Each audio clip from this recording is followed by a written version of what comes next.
Salut les amis, bienvenue dans cette nouvelle vidéo. Comme promis, nous allons parler de la notion de partials. Donc les partials vont vous permettre de pouvoir mieux structurer vos vues. Par exemple, ici on a le menu, on va le mettre au niveau d'un partials. On a le footer, on va le mettre au niveau d'un partials. Si vous avez ici des blocs qui se répètent au niveau de plusieurs vues, vous pouvez les mettre au niveau d'un partial et les inclure au niveau de vos différentes vues. Ok. Donc là, par exemple, ce que je vais faire, c'est couper ceci. Je vais venir au niveau de App, Views, et au niveau de Layout, pourquoi pas, je vais créer ici un nouveau dossier dans lequel je vais mettre l'ensemble de mes partials. Ok, donc là, je vais mettre ici partials, et là, chacun des partials, c'est une convention au niveau de Ruby on Rails. Le nom doit commencer par un underscore. Donc là, je vais mettre underscore nav.html.irb. Donc lorsqu'il commence par un underscore, Ruby on Rails saura qu'il s'agit d'un partial. Ok. Maintenant, une fois que j'ai fini de créer mon partial, pour l'utiliser, on utilise notre tag IRB. Et cette fois-ci, on met ici render et on précise le chemin. Donc là, il faudra venir dans layout, ensuite partials, et tu vas trouver ici nav. Ok.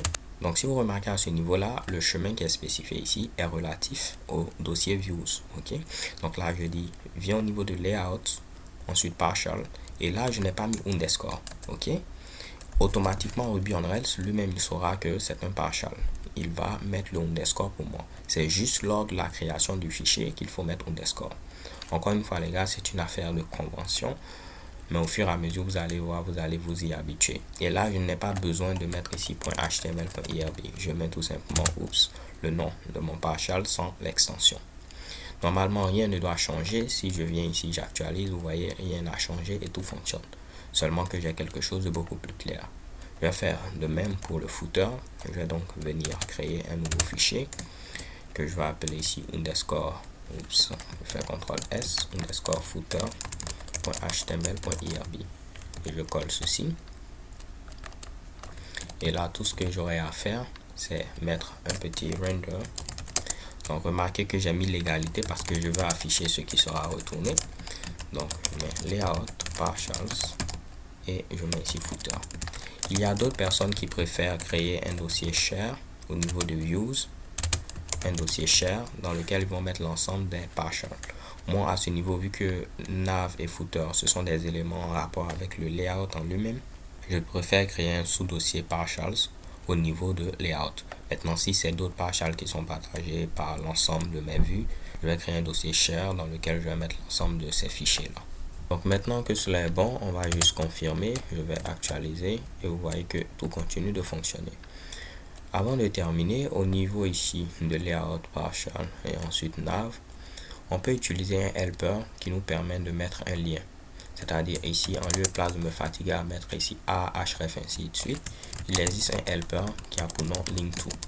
Comme je vous l'ai dit, les helpers, c'est juste ici des méthodes qui vont vous permettre de pouvoir très facilement mettre de la logique au niveau de vos vues.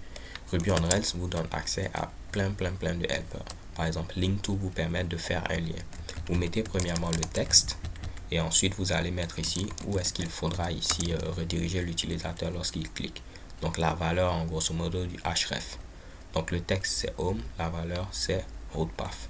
Je vais faire de même pour mes autres liens. À ce niveau ce sera core 6 et là ce sera core 6 path et là pour terminer ce sera about et about path. Je supprime ceci, je viens à ce niveau, je tente d'actualiser et vous voyez tout continue de fonctionner, seulement qu'on a utilisé maintenant un helper link2 dans ce cas là. De même, si je viens au niveau de notre vue core 6 index.html, en lieu et place de mettre img comme cela, il existe un autre helper image tag.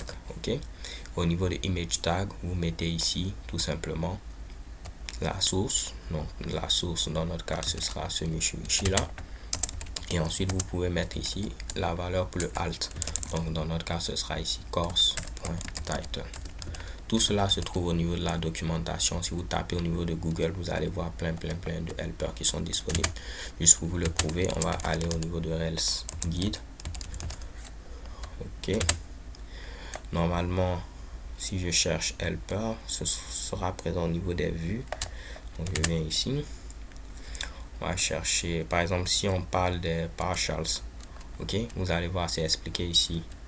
On vous dit, vous devez créer un fichier underscore menu et après utiliser render. Et comme vous pouvez le voir, je vous ai dit, certaines personnes préfèrent créer un dossier share au niveau de views. Ensuite, si je viens à ce niveau, on a plein de helpers qui sont disponibles. Le link to, vous allez voir qu'il est présent au niveau des différents helpers, et ainsi de suite. Au niveau de view path, c'est documenté. On vous explique également comment tout cela fonctionne. C'est vraiment bien documenté, vraiment bien documenté. Ruby on Rails, il y a plein de choses que vous pourrez apprendre, surtout en utilisant simplement la documentation. Donc là, pas de problème. Ici, j'ai mis image tag, j'ai mis ceci. Ok. On va tester pour voir si je ne me suis pas trompé. Je viens au niveau de courses et là, j'ai une erreur à ce niveau-là. Donc là, j'ai oublié comment on l'utilise. Je vais faire image tag Rails. On va avoir la documentation ensemble.